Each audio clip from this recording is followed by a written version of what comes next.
सीताराम, जय माता दी सभी को। जैसा कि आप सभी को पता है कि आज षष्ठम नवरात्रा है और जो षष्ठम नवरात्रा होता है वो माँ कात्यायनी को समर्पित होता है।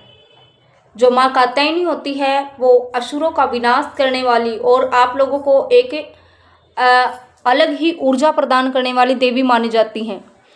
इस देवी की साधना से आप लोग जो हैं अपनी आंतरिक शक्ति को जगा सकते हैं और माँ कात्यायनी का इतिहास यानी कि रहस्य और इनका जो प्रिय भोग होता है और इनका जो नाम है वो कात्यायनी क्यों पड़ा, इसी के बारे में मैं आप सभी को जानकारी दूंगी। जैसा कि आपको हर नवरात्रि में मैं देती हूँ और इनके प्रिय भोग के बारे में भी बताऊंगी। क्या भोग आप इन माँ को लगा सकते हो, माँ भगवती को कैसे आप लोग प्रसन्न कर सकते हो और कौन सा भोग देने से माँ भगवती आपके ऊपर कृपा करेंगी। विशेष रूप से किन बच्चों को माँ कात्यायनी की साधना करनी चाहिए। तो सबसे पहले जान लेते हैं कि माँ कात्यायनी जो है, इनको माँ कात्यायनी क्यों कहा जाता है। तो माँ कात्यायनी के जो पिताजी थे यानी कि जो महर्षि कात्यायन थे, उनके तेज के प्रभाव से, उनकी तपस्या से ही माँ कात्यायनी का जन्म हुआ था और इसी के कारण से उन्हें माँ कात्यायनी बोला जाता है। और जो माँ कात्यायनी होती है, इनका इतिहास जो होता है ये आप लोगों के शरीर में एक आंतरिक ऊर्जा प्रदान आप लोगों को करने वाली होती हैं और असुरों का विनाश करने वाली देवी मानी जाती हैं।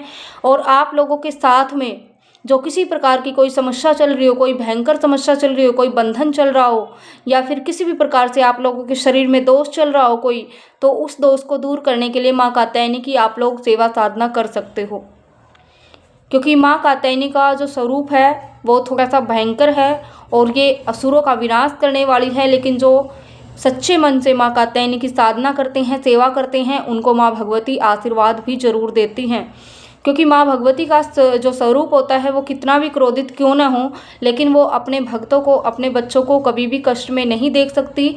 इसीलिए आप लोग पवित्र भाव से माँ कात्यायनी की सेवा साधना करें। अब बात कर लेते हैं माँ भगवती के भोग की। माँ कात्यायनी को क्या भोग लगाया जाता है। माँ कात्यायनी का जो विशेष रूप से भोग होता है वो शहद का भोग हम लोग लगा सकते हैं, या फिर जो मालपुए होते हैं, केले होते हैं, या फिर सफ़ेद मिठाई होती है, ये तो हर नवरात्रि में आप लोग लगा ही सकते हो।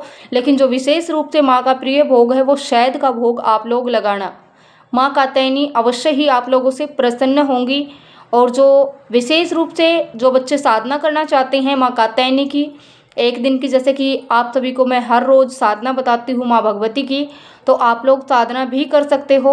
विशेष रूप से जिन बच्चों के विवाह में कोई समस्या आ रही हो, संतान उत्पत्ति में कोई बाधा आ रही हो, या फिर कोई गुप्त शत्रु आप लोगों का हो गया हो, तो आप लोग माँ कात्यायनी की साधना कर सकते हो। और आप लोगों की सामान्य जानकारी के लिए मैं एक मंत्र भी आप लोगों को बता देती हूँ।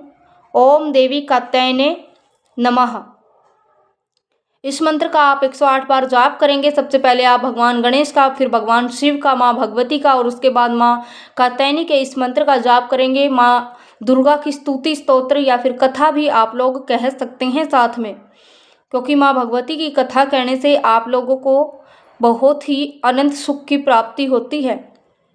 जो भी बच्चे व्रत कर रहे हैं, साधना कर रहे हैं या अन्य किसी भी प्रकार से माँ भगवती को प्रसन्न करना चाहते हैं या फिर अपने जीवन में आगे बढ़ना चाहते हैं और कोई समस्या उनके साथ में आई हुई है, तो आप लोग इन नियमों का पालन अवश्य करें। और जो सबसे पहले माँ भगवती की साधना में नियम होते हैं, जैसा कि मैं आप सभी को हमेशा ही बताती हूँ, आप लोगों को ब्रह्मचर्य का पालन अवश्य करना है। साफ स्वच्छ वस्त्र आप लोगों ने पहनने हैं। आप लोग पीले, लाल या फिर हरे वस्त्र पहन करके माँ कात्यायनी की सेवा साधना कर सकते हैं। और आप लोगों को पूर्ण तरीके से सात्विक रहना है, क्रोध नहीं करना है, किसी प्रकार से किसी को अपशब्द भी नहीं बोलने हैं। क्योंकि जब हम लोग साधना करते हैं तो उस समय पे क्या होता है कि जो हमारा दिमाग है वो काम करना एकदम से बंद कर देता है। कई बार तो ये शक्तियाँ परीक्षा लेती हैं हमारी, और कई बार जो नेगेटिविटी होती है वो हमारे आसपास चारों ओर होती है, वो हमें एकदम से भटकाव में लेने की कोशिश करती है, जिस कारण से आप लोगों को ज़्यादा समस्या आती है। तो आप लोगों को बिल्कुल भी भटकाव में नहीं आना है। माँ भगवती के ऊपर पूर्ण भरोसा करते हुए आपने माँ भगवती की साधना करनी है। तो ये साधना के कुछ विशेष नियम हो गए। इन नियमों का आप लोगों ने पालन अवश्य ही करना है। और सबसे पहले आप जब भी साधना की शुरुआत करेंगे तो आप लोगों ने संकल्प अवश्य लेना है। संकल्प हर वीडियो में मैं आप लोगों को बताती हूँ, इसमें भी बताऊँगी। संकल्प आपने कैसे लेना है, हाथ में जल, गंगाजल और थोड़े से चावल, 1 रुपये का सिक्का आप लोग रखेंगे और अपना नाम, गोत्र, पिताजी का नाम और जगह का नाम आप लोग बोल करके माँ भगवती, मैं आपके षष्ठम नवरात्रे में आपके इस मंत्र का, स्तुति का, स्तोत्र का, चालीसा का इतना पाठ करना चाहती हूँ या चाहता हूँ। और माँ भगवती आपकी कृपा से आपको साक्षी मान करके ये जो पाठ है या फिर जो भी आप साधना कर रहे हो, ये आपको ही अर्पण मैं कर रहा हूँ।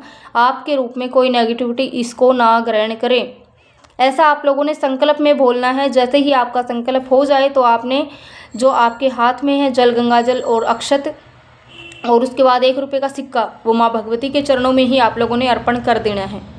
ऐसा करते हुए आप संकल्प लेंगे। और दूसरा जो सबसे विशेष और महत्वपूर्ण बात होती है, आप लोगों को सबसे पहले माँ भगवती के ऊपर पूर्ण भरोसा होना चाहिए। अगर आप लोगों का भरोसा जो है वो मजबूत होगा तो ही आप माँ भगवती की साधना करना, वरना मत करना। क्योंकि जब आप लोगों का भरोसा होता है, भरोसा माँ भगवती के प्रति ज़्यादा बढ़ जाता है तो ही आप लोग साधना कर सकते हो, वरना आप लोग साधना मत करना, तभी आप लोगों को फल मिलेगा, नहीं तो आपको फल नहीं मिलेगा। और इसके बाद किसी को कोई भी डाउट है तो इस वीडियो के नीचे कमेंट कर सकते हैं। लेटेस्ट वीडियो में आपको जानकारी अवश्य ही दी जाएंगी। और साधना के पश्चात आप लोगों को क्या करना है, हवन कैसे करना है, किस प्रकार से क्या करना है, उसकी वीडियो भी मैं आप सभी को इसी चैनल पे दूंगी। और वीडियो आप लोगों को अच्छी लगी हो तो आप वीडियो को लाइक करना, चैनल को सब्सक्राइब करना और शेयर भी कर देना। और जो भी बच्चे गहराई से कुछ जानकारी लेना चाहते हैं या फिर साधना की उनको सामान्य जानकारी लेनी है तो आप लोग दरबार के व्हाट्सएप ग्रुप से भी जुड़ सकते हैं। दरबार का नंबर चैनल पे दिया गया है, आप लोग वहाँ से जुड़ सकते हैं। तो आप माँ कात्यायनी को शहद का भोग लगाइए और माँ भगवती की मनोभाव से पूजा कीजिए, पाठ कीजिए, अर्चना कीजिए, तो आप लोगों की जो मनोकामना है वो शीघ्र ही पूरी हो जाएंगी। और आज की इस वीडियो में सिर्फ इतना ही। खुश रहो सभी। जय माँ भगवती, जय माता दी सभी को।